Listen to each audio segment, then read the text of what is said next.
नमस्कार साथियों, YouTube channel पर आप सभी का हार्दिक स्वागत अभिनंदन है। आज की हमारी जो ऑनलाइन क्लासेज है वह सुपर 25 MCQ सीरीज शिक्षा मनोविज्ञान चल रही है। पूर्व में जो वीडियो जो अपलोड की गई थी, जो हमारी क्लासेज थी, वो हमने क्वेश्चन 1 से 25 तक क्वेश्चनों के बारे में जाना था। आज हम आगे जो क्वेश्चनों की जो श्रृंखला है की ओर बढ़ रहे हैं। तो शुरू करते हैं। आज का जो पहला क्वेश्चन है 25।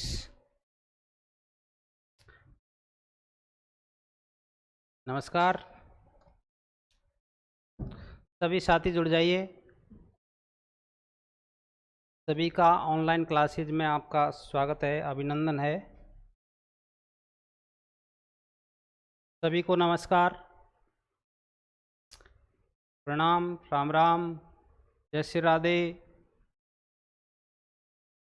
हाँ जी, तो बढ़ते हैं हम 25वें क्वेश्चन की ओर। देखिए, शिक्षा मनोविज्ञान शैक्षिक परिस्थितियों में मानव व्यवहार का अध्ययन है। यह कथन किसका है? आपको बताना है कि यह कथन किसका है। ठीक है, तो इसमें जो ऑप्शन दे रखा है वॉटसन, क्रॉ, स्किनर, कोई नहीं। तो आपको इसमें आंसर बताना है कि इसका आंसर क्या होगा, सही आंसर क्या होगा। तो बताइए इसका आंसर क्या होगा, सही आंसर। मैं जब तक आपके कमेंट बॉक्स चेक कर लेता हूँ। नमस्कार नमस्कार जी, इसका आंसर बताइए, फटाफट से इसका आंसर दीजिए। हाँ, इसका आंसर क्या होगा कि शिक्षा मनोविज्ञान शैक्षिक परिस्थितियों में मानव व्यवहार का अध्ययन है। यह परिभाषा है किस विद्वान के द्वारा दी गई थी, ये आपको बताना है। ठीक है ना।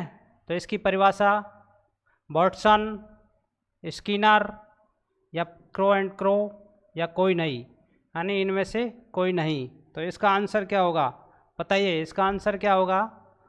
जल्दी से फटाफट क्वेश्चन का आंसर दीजिए। इसका आंसर होगा स्किनर। आपका जो सही आंसर है कौन सा है, स्किनर है। ठीक है, इसका आंसर सही क्या होगा, स्किनर। ठीक, आगे बढ़ते। अगला क्वेश्चन है, शिक्षा मनोविज्ञान व्यक्ति के जन्म से वृद्धावस्था तक सीखने के अनुभवों का वर्णन और व्याख्या करता है।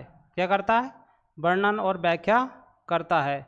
तो देखिए, शिक्षा मनोविज्ञान व्यक्ति के जन्म से लेकर यानी वृद्धावस्था तक क्या करता है, हमारा अनुभवों का क्या है, वर्णन एवं व्याख्या करते हैं। ठीक है, तो इस कथन को परिभाषित करने वाले विद्वान का नाम बताना है। पहला जो ऑप्शन है स्किनर, क्रॉ, कॉलसॉनिक या फिर इनमें से कोई नहीं। तो इसका आंसर बताना है आपको कि इसका आंसर क्या होगा। तो बताइए साथियों, इसका आंसर क्या है कि शिक्षा मनोविज्ञान व्यक्ति के जन्म से वृद्धावस्था तक, व्यक्ति के जन्म से वृद्धावस्था तक सीखने के अनुभवों का वर्णन एवं व्याख्या करता है ना। यह परिभाषा किसने दी थी? तो इस परिभाषा को देने वाले विद्वान का नाम बताना है आपको। तो इसका आंसर क्या होगा, इसका सही आंसर बताइए। आपके अनुसार इसका आंसर सही क्या होगा, इसका आंसर बताओ, इसका आंसर सही क्या होगा। इसका आंसर होगा, सही आंसर बताइए, जल्दी जल्दी बता दीजिए। इसका आंसर होगा क्रॉ। इसका आंसर क्या होगा, क्रॉ। ठीक है, अगले क्वेश्चन की ओर। मनोविज्ञान की खोजों का शिक्षा में व्यावहारिक प्रयोग ही शिक्षा मनोविज्ञान है। यह परिभाषा दी थी, यह परिभाषा किसने दी, आपको बताना है कि मनोविज्ञान की खोजों का शिक्षा में व्यावहारिक प्रयोग ही शिक्षा मनोविज्ञान है। यह परिभाषा किसने दी थी? तो आपको बताना है, 4 ऑप्शन दे रखे हैं इसमें, स्किनर, क्रॉ, कॉलसॉनिक या कोई नहीं, यानी चारों ऑप्शनों में से आपको आंसर देना है। आपको लॉक करना है फटाफट। इसका आंसर क्या होगा आपके अनुसार? तो 27वें क्वेश्चन का आंसर दीजिए। स्किनर ने ये परिभाषा दी थी, या फिर कॉलसोनिक ने दी थी, या फिर क्रो एंड क्रो ने दी थी, या इनमें से कोई नहीं? बताइए इसका आंसर क्या होगा? फटाफट से आंसर दीजिए इसका। आपके अनुसार इसका आंसर क्या होगा? आपके अनुसार इसका आंसर होगा कॉलसोनिक। कॉलसोनिक इसका सही आंसर है। ठीक है। मनोविज्ञान की खोजों का शिक्षा में व्यवहारिक प्रयोगी शिक्षा मनोविज्ञान है। यह परिभाषा किसने दी थी? कॉलसोनिक ने दी थी। ठीक है, एक गलत है, कॉलसोनिक है ये। ठीक है। मनोविज्ञान का शिक्षा के क्षेत्र में योगदान नहीं है। आपको बताना है कि मनोविज्ञान हमारे क्षेत्र यानी शिक्षा के क्षेत्र में क्या योगदान रखती है, लेकिन इसमें पूछा है कि योगदान नहीं है। तो 4 ऑप्शन दे रखे हैं, उनमें से एक आंसर गलत है। ठीक है। शिक्षा का सैद्धांतिक पक्ष पर बल, शिक्षा का बाल केंद्रित होना, या पाठ्यक्रम में सुधार, या उपरोक्त सभी। ठीक है, इसका आंसर बताइए। 28वें नंबर जो क्वेश्चन है उसका आंसर दीजिए कि मनोविज्ञान का शिक्षा के क्षेत्र में क्या योगदान है।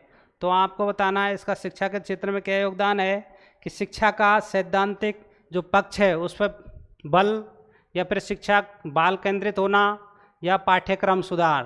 तो इसका आंसर क्या होगा कि योगदान नहीं है, इसमें नहीं पूछा है। ये बहुत से क्वेश्चन ऐसे होते हैं या नहीं, तो इसमें आप क्या करते हैं, गलत करके आ जाते हैं। जैसे अपन जल्दी जल्दी में क्वेश्चन पढ़ते हैं, मनोविज्ञान शिक्षा के क्षेत्र में योगदान है, यानी नहीं को अपन देखते नहीं है और है पे पहुंच जाते हैं। जब अपन क्या करते हैं, इसका आंसर क्या टिक मारते हैं वहाँ उपरोक्त सभी, जबकि ये गलत है। यानी एक छोटी सी गलती की वजह से जो क्वेश्चन है वो गलत हो जाता है। इसे सुधारने के लिए हम यहाँ प्रैक्टिस कर रहे हैं, है ना। जो हमारी MCQ बैच है 25 सुपर सीरीज ये चल रही है, आप इसका लुत्फ उठाइए और अपने पास जो भी बुक है उसे पढ़कर इन क्वेश्चनों का आंसर दीजिए। ठीक है। तो इसका आंसर क्या होगा आपके अनुसार? इसका आंसर क्या होगा बताइए।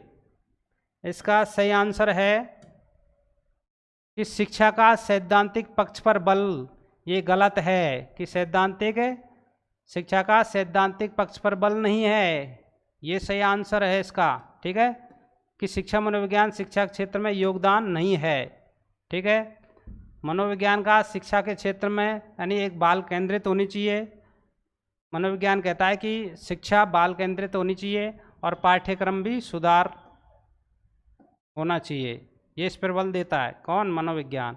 अगला क्वेश्चन है 29वां, मनोविज्ञान का शिक्षा के क्षेत्र में योगदान। आपको बताना है कि मनोविज्ञान का शिक्षा के क्षेत्र में क्या योगदान है, कि बाल केंद्रित शिक्षा है, या फिर मूल्यांकन की नवीन विधियों की खोज। तीसरा ऑप्शन दे रखा है इसमें पाठ्यक्रम में सुधार, या उपरोक्त सभी। बताइए इसका आंसर क्या होगा। यानी ये पूछ रहा है योगदान, कि मनोविज्ञान का शिक्षा के क्षेत्र में क्या योगदान है। तो 29वें जो क्वेश्चन है उसका आंसर आपको देना है। इसका आंसर होगा क्या होगा इसका आंसर सही, यानी उपरोक्त सभी। इसका आंसर आपके अनुसार क्या है? उपरोक्त सभी। यानी मनोविज्ञान का शिक्षा के क्षेत्र में योगदान, बाल केंद्रित शिक्षा होनी चाहिए, मूल्यांकन की नवीन विधियों की खोज होनी चाहिए, कि हमें अधिक से अधिक जो नवीन खोज है वो अधिक से अधिक करनी चाहिए, पाठ्यक्रम में सुधार करना चाहिए। ठीक है। तो ये सभी जो विशेषता है वो मनोविज्ञान के शिक्षा के क्षेत्र में इनका बड़ा योगदान है। तो इसका आंसर क्या होगा? उपरोक्त सभी। ठीक है। अगला क्वेश्चन है, शिक्षा का अंग्रेजी समानार्थक शब्द है एजुकेशन, और एजुकेशन की उत्पत्ति किस लैटिन शब्द से मानी जाती है। ठीक है। आपको बताना है कि शिक्षा के क्षेत्र में जो शिक्षा का अंग्रेजी जो समानार्थक शब्द है एजुकेशन, यानी जो शिक्षा है उसे हम इंग्लिश में क्या बोलते हैं? एजुकेशन। और एजुकेशन जो शब्द है उसकी उत्पत्ति लैटिन शब्द से हुई है। ठीक है। तो यहाँ पूछ रहा है किस जो लैटिन शब्द है उससे हुई है, तो आपको बताना है। पहला ऑप्शन है इसमें एजुकेशन, दूसरा है एडुकेटम, तीसरा ऑप्शन है एडुकेट, या इनमें से कोई नहीं। तो बताइए 30वें जो क्वेश्चन है उसका आंसर क्या होगा। ठीक है, यानी जो एजुकेशन शब्द है, एजुकेशन जो वर्ड है उसकी उत्पत्ति किस लैटिन शब्द से हुई है, यानी किस लैटिन शब्द से हुई है। तो इसका जो सही आंसर है वो है एजुकेटम। ठीक है, एडुकेटम। ठीक है, एडुकेटम ये क्या है कि एक लैटिन भाषा शब्द है। कौन सा है? लैटिन भाषा शब्द है। ठीक है,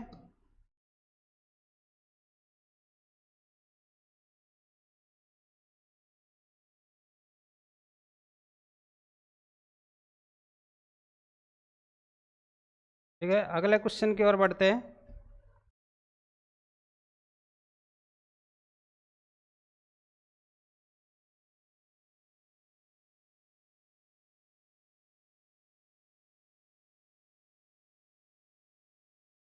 आपको ये क्वेश्चन समझ में आ रहे हैं तो एक बार हम कमेंट बॉक्स में लिख के भेज दीजिए कि सर समझ में आ रहे हैं।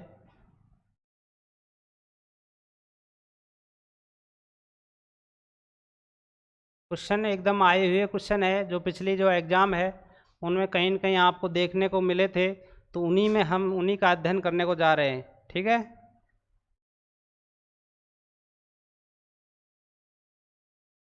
अगले क्वेश्चन की ओर बढ़ते हैं। अगला क्वेश्चन है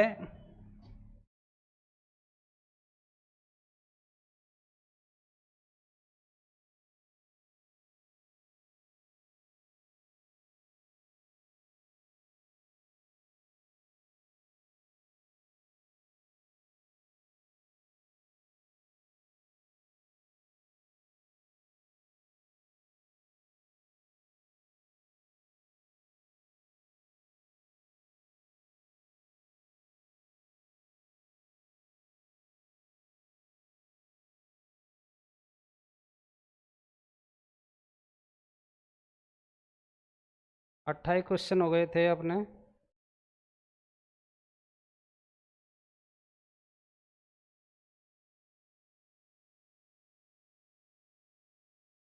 31वां क्वेश्चन देखिए।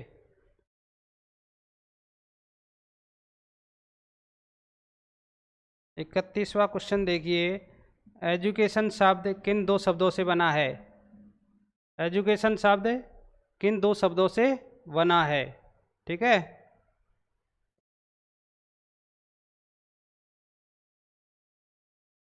एजुकेशन शब्द किन दो शब्दों से बना है आपको बताना है। पहला जो इसका ऑप्शन है ए प्लस टू को, ई प्लस टू को, या फिर ई प्लस टू को, या फिर कोई नहीं।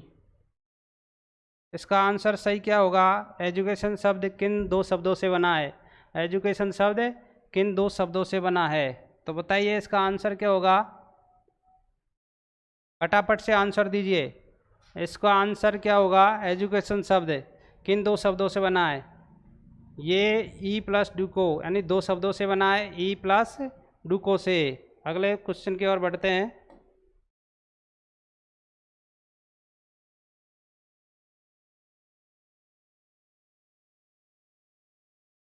देखिए अगला क्वेश्चन है,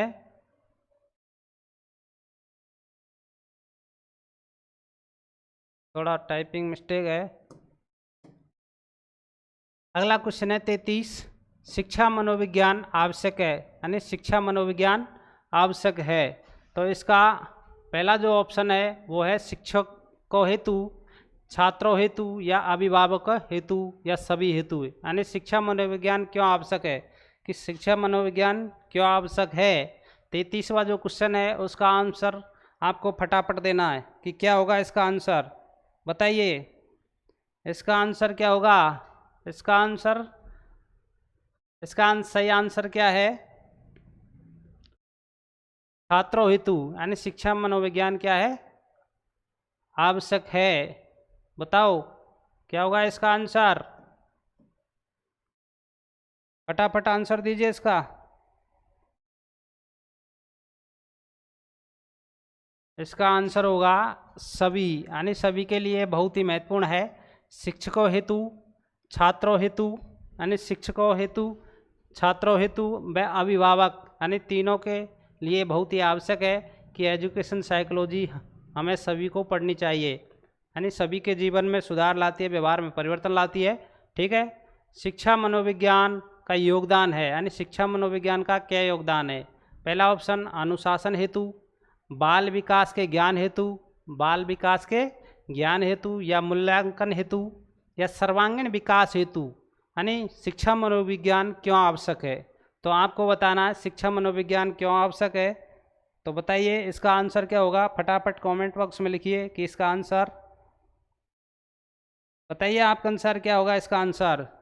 ठीक है, कि अनुशासन हेतु, या फिर मूल्यांकन हेतु, बाल विकास के ज्ञान में शिक्षा मनोविज्ञान का विशेष योगदान होता है, या फिर सर्वांगीण विकास में, कि हमारे शिक्षा मनोविज्ञान का जो सर्वांगीण विकास है उसमें बड़ा योगदान होता है। ठीक है, शिक्षा मनोविज्ञान की जो भूमिका है वो होती है, यानी चारों ऑप्शनों में देख के बताना है कि शिक्षा मनोविज्ञान की भूमिका होती है स्वयं को समझने में, बालक को समझने में, या फिर शिक्षण विधियों को चयन में, शिक्षण विधि के जो चयन है विधियों को चयन में, संपूर्ण शैक्षिक प्रक्रिया में। यानी आपको बताना है इसका सही आंसर क्या है, कि शिक्षा मनोविज्ञान की भूमिका किस में है, सबसे अधिक किस में है शिक्षा मनोविज्ञान की भूमिका। तो आपको बताना है इसका आंसर क्या होगा। इसका आपके अनुसार इसका सही आंसर है संपूर्ण शैक्षिक प्रक्रिया में, यानी इसका सही आंसर क्या है, शैक्षिक संपूर्ण प्रक्रिया में, इसका सही आंसर ये है। ठीक है, इस पर टिक मारिए। शिक्षा मनुष्य की आंतरिक शक्तियों का स्वाभाविक समन्वित तथा प्रगतिशील विकास है, यह परिभाषा किसने दी थी। आपको बताना है शिक्षा मनुष्य की आंतरिक शक्तियों का स्वाभाविक तथा समन्वित व प्रगतिशील विकास है, यह परिभाषा किस विद्वान की है। तो आपके अनुसार बताइए कि इसकी परिभाषा किसने दी थी, पेस्टोलॉजी ने, या गांधी जी के द्वारा, या फ्रोबेल, या फिर टैगोर के द्वारा। कि इसका आंसर क्या होगा। 36वें नंबर क्वेश्चन है, उसका फटाफट से आंसर दीजिए कि इसका आपके अनुसार आंसर क्या होगा, कि जो शिक्षा मनुष्य की जो आंतरिक शक्ति है, आंतरिक शक्तियों का स्वाभाविक समन्वित तथा प्रगतिशील विकास है, यह परिभाषा पेस्टोलॉजी के द्वारा दी गई थी। किसके द्वारा दी गई थी, पेस्टोलॉजी के द्वारा दी गई थी। अगला क्वेश्चन है साइकोलॉजी शब्द का प्रयोग सर्वप्रथम किसने किया था। ठीक है, आपको बताना है कि जो साइकोलॉजी है, जो मनोविज्ञान है, उस शब्द का प्रयोग सर्वप्रथम किस विद्वान ने किया था, किस मनोवैज्ञानिक ने किया था। तो इनमें से बताना है कि अरस्तु या फिर प्लेटो। तीसरा ऑप्शन दे रखा है इसमें थॉर्नडाइक। चौथा ऑप्शन है रूडोल्फ गोएकले। ठीक है, तो इसका आंसर बताइए, इसका सही आंसर क्या होगा। आपके अनुसार इसका सही आंसर क्या होगा। 37वां क्वेश्चन है साइकोलॉजी शब्द का प्रयोग सर्वप्रथम किसने किया था। ठीक है, इसका जो सर्वप्रथम जो प्रयोग किया था वो रूडोल्फ गोएकले है। कौन है, रूडोल्फ गोएकले। तो इसका आंसर क्या होगा कि साइकोलॉजी शब्द का सर्वप्रथम प्रयोग किसने किया था, रूडोल्फ गोएकल। ठीक है, गोएकल दे रखा है लेकिन गोएकले है। भारत में अगला क्वेश्चन 38वां क्वेश्चन की ओर बढ़ते हैं। भारत में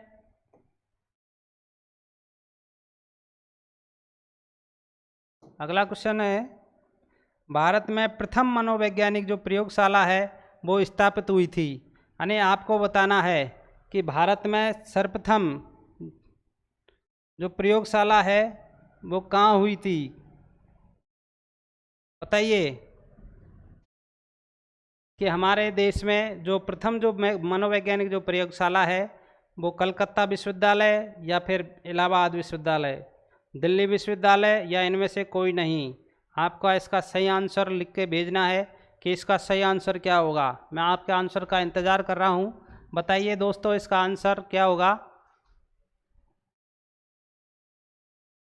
देखिए, भारत में जो मनोवैज्ञानिक जो प्रथम जो मनोवैज्ञानिक प्रयोगशाला है वो कलकत्ता में हुई थी। यानी इसकी जो स्थापना कहाँ पर हुई थी, कलकत्ता विश्वविद्यालय में हुई थी। कहाँ पर हुई थी, कलकत्ता विश्वविद्यालय में हुई थी। जबकि आपसे पूछा जाए कि पूरे विश्व में, तो आपको बताना है कि जर्मनी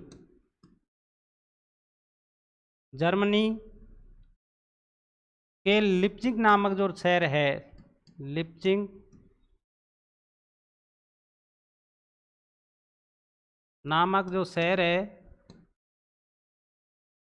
उसमें प्रथम प्रयोगशाला स्थापित हुई थी, यानी प्रथम प्रयोगशाला स्थापित हुई थी। ठीक है, अगला क्वेश्चन की ओर बढ़ते हैं।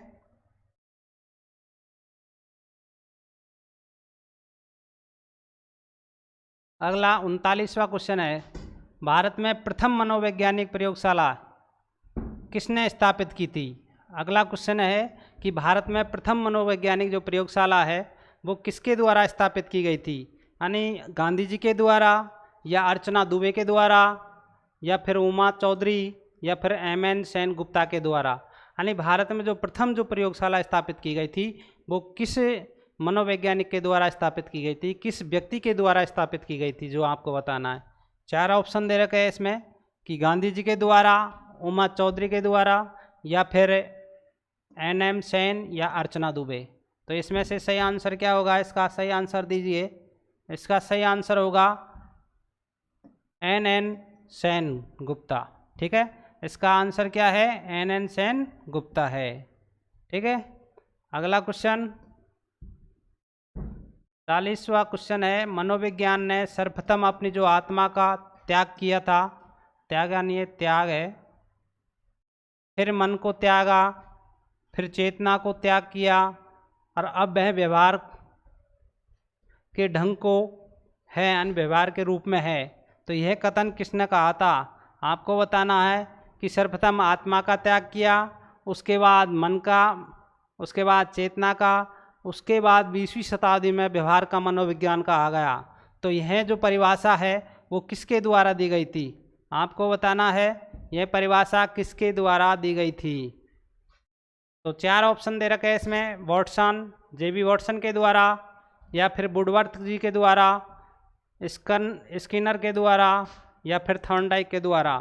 ये क्या है, स्कंद नहीं है, ये स्किनर है। ठीक है,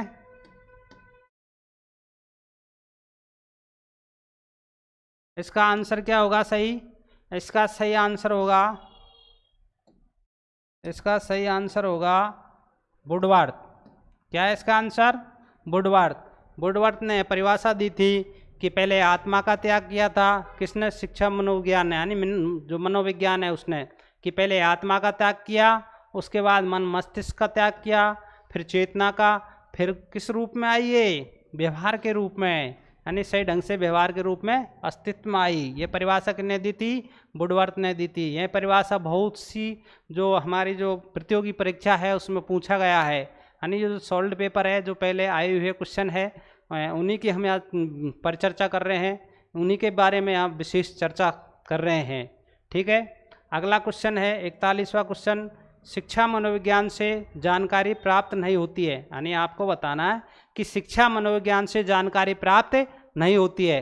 4 ऑप्शन दे रखे हैं कि बालक के विषय में या स्वयं के विषय में, कि बालक के विषय में या स्वयं के विषय में, आत्मा के विषय में या अनुशासनहीनता के विषय में। आपको बताना है 41वें क्वेश्चन का आंसर क्या होगा। ठीक है, तो बताइए, शिक्षा मनोविज्ञान से जानकारी प्राप्त नहीं होती है, ये आपने पढ़ लिया। ठीक है,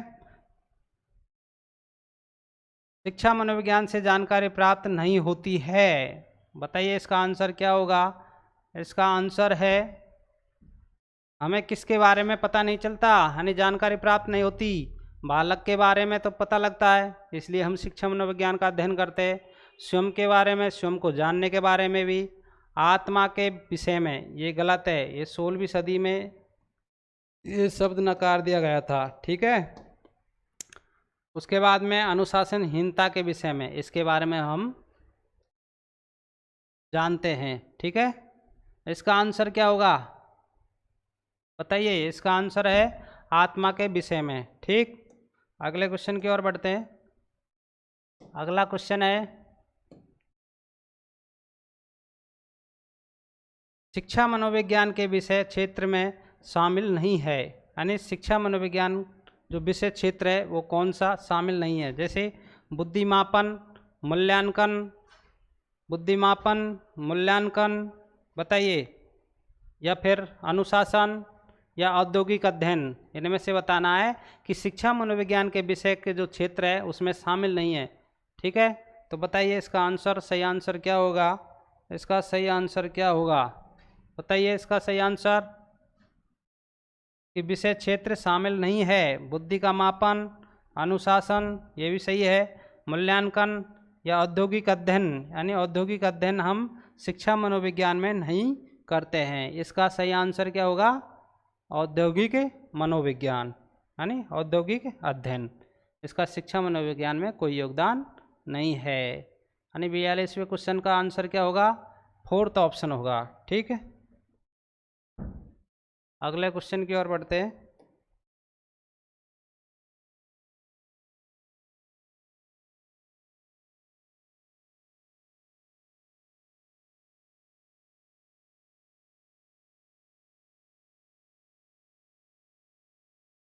अगला क्वेश्चन देखिए, शिक्षक के लिए शिक्षा मनोविज्ञान का अध्ययन आवश्यक है, यानी सहायक है। किस तरीके से सहायक है? कि शिक्षक के लिए शिक्षा मनोविज्ञान का अध्ययन सहायक है या जरूरी है। क्यों? बालक के व्यवहार को समझने में, कक्षा का समस्या के समाधान में, अनुशासन स्थापित करने में, या फिर उपरोक्त सभी। यानी इसमें से आंसर आपको बताना है कि इसका सही आंसर क्या होगा। बताइए इसका सही आंसर क्या होगा?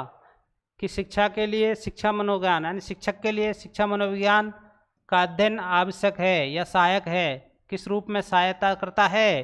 कि बालक के व्यवहार में, या फिर कक्षा का समस्या का समाधान में, अनुशासन स्थापित करने में, या फिर उपरोक्त सभी। तो इसका सही आंसर क्या होगा? इसका सही आंसर क्या होगा?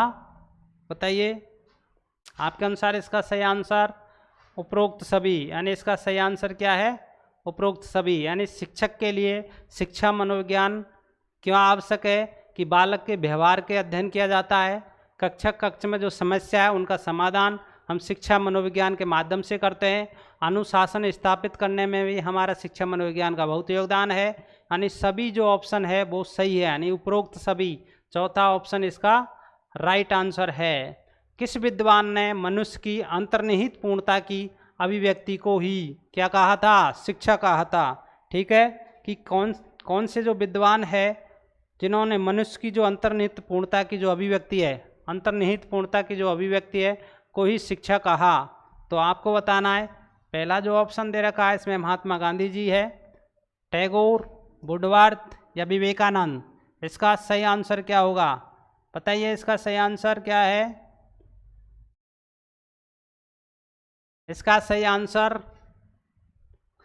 सही आंसर 3 नंबर ऑप्शन, यानी विवेकानंद। इसका सही आंसर क्या है? विवेकानंद। विवेकानंद ने बताया कि मनुष्य की अंतर्निहित पूर्णता की जो अभिव्यक्ति है, मनुष्य की अंतर्निहित पूर्णता की जो अभिव्यक्ति है उसे ही हम क्या कहते हैं? शिक्षा कहते हैं। ये किसने कहा था? विवेकानंद जी ने कहा था। अगला क्वेश्चन, शिक्षा मनोविज्ञान का उपयोग है। कि शिक्षा मनोविज्ञान का क्यों उपयोग है? ऑप्शन दे रखे, पाठ्यक्रम सुधार में, शिक्षण विधियों के चयन में, नवीन मूल्यांकन विधियों के खोज में, या उपरोक्त सभी। 45वें क्वेश्चन का आंसर आपको देना है, इसका जवाब दीजिए फटाफट। कि शिक्षा मनोविज्ञान का उपयोग है। बताइए 45वें क्वेश्चन का जवाब क्या होगा? इसका आंसर है, सही आंसर क्या है? बताइए इसका सही आंसर, यानी चारों ऑप्शन सही है इसमें। कि पाठ्यक्रम सुधार में शिक्षा मनोविज्ञान का उपयोग किया जाता है, शिक्षण विधियों के चयन में इसका भी अध्ययन किया जाता है, नवीन मूल्यांकन विधियों के खोज में इसका भी अध्ययन हम शिक्षा मनोविज्ञान में करते हैं, यानी उपरोक्त सभी। इसका सही आंसर क्या होगा? उपरोक्त सभी। ठीक है,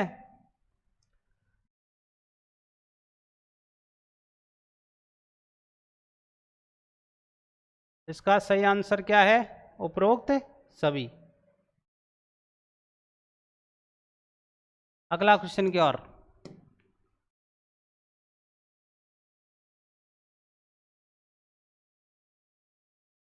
छियालीसवां क्वेश्चन है, शिक्षा मनोविज्ञान का महत्व है।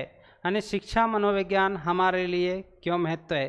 कि विद्यार्थियों को समझने में, विद्यार्थियों को अधिगम हेतु जो प्रेरित करने में, या फिर विद्यार्थियों को समझने में, विद्यार्थियों को समझने में, विद्यार्थियों को समझाने में, या उपरोक्त सभी। यानी इसका सही आंसर क्या है बताइए, आपके अनुसार इसका सही आंसर क्या होगा? इसका सही आंसर है उपरोक्त सभी। यानी विद्यार्थियों को समझने में हमारे सहायक है, विद्यार्थियों को समझाने में भी शिक्षा मनोविज्ञान एजुकेशन साइकोलॉजी का उपयोग किया जाता है, और विद्यार्थियों को अधिगम हेतु प्रेरित करने में यानी मोटिवेट करने में हम एजुकेशन साइकोलॉजी का यूज करते हैं। तो शिक्षा मनोविज्ञान का बड़ा महत्व है इन सभी में कि विद्यार्थियों को समझने में, विद्यार्थियों को समझाने में, विद्यार्थियों के अधिगम हेतु जो प्रेरित है हमें मोटिव करने के लिए। ठीक है। मनोविज्ञान का वह कौन सा संप्रदाय है जो विश्वविद्यालय के स्थान पर एक नैदानिक परिसर में पैदा हुआ था। ठीक है।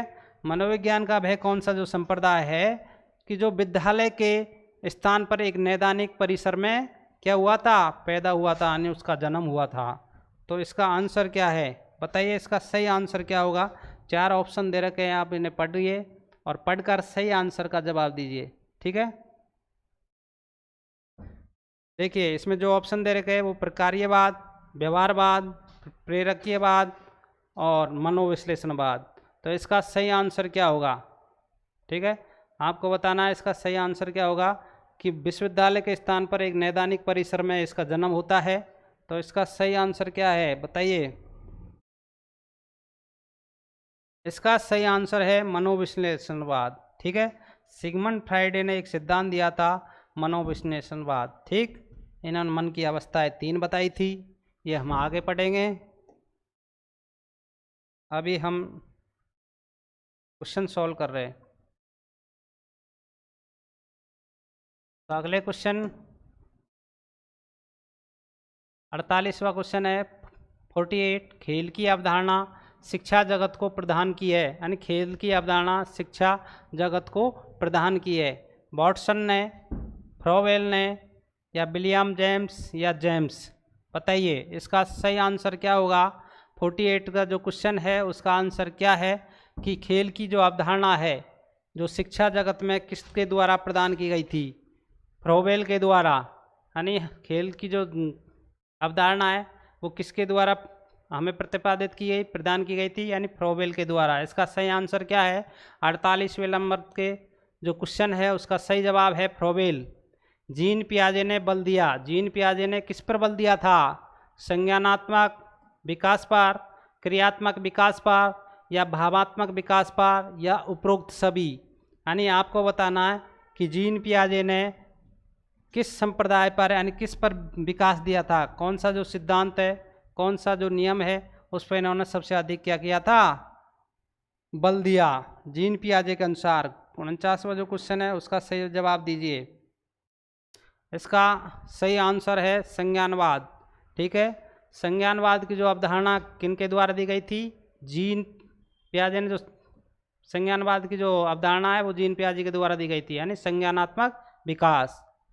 मैडम मारिया मोंटेसरी द्वारा दी गई शिक्षण की विधि कौन सी है? आपको बताना है कि मारिया मोंटेसरी जो मैडम थी उनके द्वारा शिक्षण विधि कौन सी शिक्षण विधि प्रतिपादित की गई थी? इसमें बताना आपको ह्यूरिस्टिक विधि या फिर प्रोजेक्ट विधि। बताइए इसका सही आंसर क्या होगा? कि मारिया मोंटेसरी ने प्रोजेक्ट विधि का प्रतिपादन किया था। किसका किया था? प्रोजेक्ट विधि का। प्रोजेक्ट विधि या ह्यूरिस्टिक विधि, इनमें से कौन सा सही आंसर है? इनमें से कोई सा भी नहीं है, ये दोनों गलत है। ठीक है। मारिया मोंटेसरी की जो विधि है वो अगली कौन सी विधि है बताइए उसकी विधि का नाम। इसका आंसर क्या होगा? मारिया मोंटेसरी का। इसकी विधि उन्हीं के नाम से चलती थी। देखिए मारिया मोंटेसरी विधि, यानी मारिया जो मोंटेसरी विधि जो मैडम थी उन्होंने जो प्रतिपादित जो विधि है उसका नाम क्या था? मोंटेसरी विधि। ठीक है।